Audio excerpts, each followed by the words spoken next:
So ഇവിടുത്തെ question എന്താണെന്ന് വെച്ച് കഴിഞ്ഞാൽ സിവിൽ സർവീസിൻ്റെ സിലബസ് വളരെ വാസ്റ്റാണ്. ഒരുപാട് സബ്ജക്ട്സ് അതിനകത്ത് നമ്മൾ പഠിക്കേണ്ടതായിട്ടുണ്ട്. അപ്പോൾ എങ്ങനെ എവിടെ നിന്ന് നമ്മൾ തുടങ്ങണം എന്നുള്ളതാണ് അല്ലേ, അതല്ലേ ക്വസ്റ്റ്യൻ ആയിട്ട് വരുന്നത്. So as A civil service aspirant നമ്മൾ എപ്പോഴും ശ്രദ്ധിക്കേണ്ട ഒരു കാര്യം, സബ്ജക്റ്റിന് പല തലങ്ങളുണ്ട് അല്ലേ. ഇപ്പം അതിൻ്റെ ഒരു ബേസിക് ലെവലുണ്ട്, അതിൻ്റെ കുറച്ചൊരു അഡ്വാൻസ് ലെവലുണ്ട്. ഇപ്പം ഒരിക്കലും നമ്മൾ ആസ് എ ബിഗിനർ അതിൻ്റെ അഡ്വാൻസ് ലെവലിലേക്ക് കടക്കാൻ ശ്രമിക്കരുത്. അപ്പോൾ അഡ്വാൻസ് ലെവലിലേക്ക് കടക്കുമ്പോൾ ഉള്ള പ്രശ്നം, നമ്മൾ ഫൗണ്ടേഷൻ ഇല്ലാതെ പഠിക്കുമ്പോൾ നമുക്കത് മനസ്സിലാകാതെ വരുമ്പോൾ നമുക്ക് അൾട്ടിമേറ്റ്ലി കുറച്ച് കഴിയുമ്പോൾ അത് ബോറിംഗ് ആയിട്ട് തുടങ്ങും.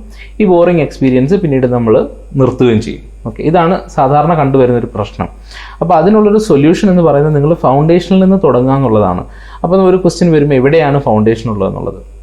ഇപ്പോൾ സിവിൽ സർവീസിന് പ്രിപ്പയർ ചെയ്യുന്ന ആരോട് ചോദിച്ചാലും അറിയാം, സിവിൽ സർവീസിൻ്റെ ഫൗണ്ടേഷൻ എന്ന് പറയുന്നത് NCERT ടെക്സ്റ്റ് ബുക്കുകളാണ്. അപ്പോൾ NCERT നമ്മൾ പഠിച്ചിട്ടുള്ളതാണ്.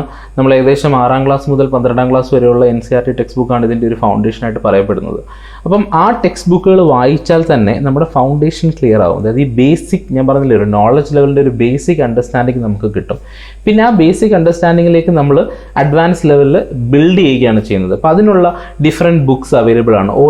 ഓരോ സബ്ജക്റ്റിനും. ഇപ്പോൾ പോളിറ്റിക്സ് ആണെങ്കിൽ നമ്മൾ റിലൈ ചെയ്യുന്നൊരു ടെക്സ്റ്റ് ബുക്കാണ് ലക്ഷ്മികാന്ത് എന്ന് പറഞ്ഞ ടെക്സ്റ്റ് ബുക്ക്. അപ്പോൾ അതേപോലെയുള്ള പല ടെക്സ്റ്റ് ബുക്കുകൾ, റെഫറൻസ് ബുക്കുകൾ നമുക്ക് ഈസിലി അവൈലബിൾ ആണ്. അപ്പം എന്താണ് ഫസ്റ്റ് വേണ്ടത്, ഈ ഫൗണ്ടേഷൻ സെറ്റ് ചെയ്യുക എന്നുള്ളതാണ്. ഫൗണ്ടേഷൻ സെറ്റ് ചെയ്യുമ്പോഴുള്ള ഗുണം എന്താണെന്ന് വെച്ച് കഴിഞ്ഞാൽ നിങ്ങൾക്ക് നോളജ് ബിൽഡ് ചെയ്ത് പോകാൻ വളരെ എളുപ്പമായിരിക്കും. ഇപ്പോൾ നമ്മളൊരു കൺസ്ട്രക്ഷൻ സൈറ്റിലേക്ക് ചെല്ലുകയാണെങ്കിൽ അവിടെ ആദ്യം അവർ ബിൽഡ് ചെയ്യുന്നത് ഫൗണ്ടേഷൻ ആയിരിക്കും. ഇപ്പോൾ ഫൗണ്ടേഷൻ സെറ്റ് അല്ല, അതായത് 10 നില കെട്ടിടം പണിയേണ്ട സ്ഥലത്ത് അതിൻ്റെ ഫൗണ്ടേഷൻ 2 3 നില കെട്ടിടത്തിന് വേണ്ടിയിട്ടുള്ളതാണെന്നുണ്ടെങ്കിൽ നമുക്ക് ഉറപ്പായിട്ടും അറിയാം അത് എന്നെങ്കിലും അത് തകർന്നു വീഴും അല്ലേ.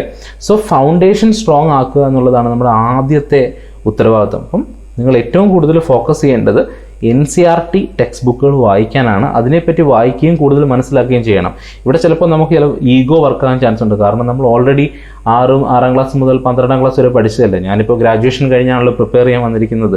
അപ്പം ഞാൻ എന്തിനാണ് അങ്ങോട്ട് പോകുന്നത്, എനിക്കിത് അറിയാവുന്ന കാര്യമല്ലേ, ഇങ്ങനെയൊക്കെയുള്ള ഈഗോ നമുക്ക് ചിലപ്പം വർക്കൗട്ട് ആയേക്കാം. പക്ഷേ നിങ്ങൾ മനസ്സിലാക്കേണ്ട കാര്യം, തിരിച്ചു പോയി വായിക്കുമ്പോഴേ നമ്മൾ അതിൻ്റെ വാസ്റ്റ്നെസ്, എത്രമാത്രം ഇൻഫർമേഷൻ, എത്രമാത്രം നോളജബിൾ ആസ്പെക്ട്സ് ആണ് നമ്മൾ NCERTയിൽ കൊടുത്തിട്ടുള്ളതെന്നുള്ള കാര്യം മനസ്സിലാക്കണമെന്നുണ്ടെങ്കിൽ ഡെഫിനറ്റായിട്ട് അത് വായിക്കണം.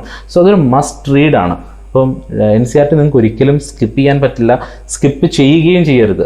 നിങ്ങളുടെ കോൺഫിഡൻസിനെ ബിൽഡ് ചെയ്യാൻ ഏറ്റവും നല്ലൊരു മാർഗ്ഗമാണ് നല്ല വൃത്തിയായി നോട്ട് മേക്ക് ചെയ്തുകൊണ്ട് NCERT വായിക്കുക എന്നുള്ളത്. സോ ഈ ഒരു പർപ്പസിൽ നിങ്ങൾ തുടങ്ങുകയാണെങ്കിൽ, ഈ ഒരു ഫൗണ്ടേഷനിൽ നിന്ന് തുടങ്ങുകയാണെന്നുണ്ടെങ്കിൽ പിന്നെ ഈ വാസ്റ്റ്നെസ്, ഈ സിലബസിൻ്റെ വാസ്റ്റ്നെസ് ഒരു പ്രശ്നമാകാതെ വരും.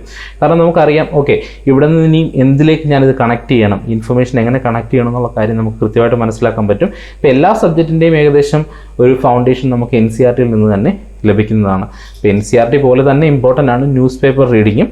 സോ അതിനെപ്പറ്റി ഒരു ഡീറ്റെയിൽഡ് കാര്യം ഞാൻ പിന്നീട് പറയുന്നതായിരിക്കും.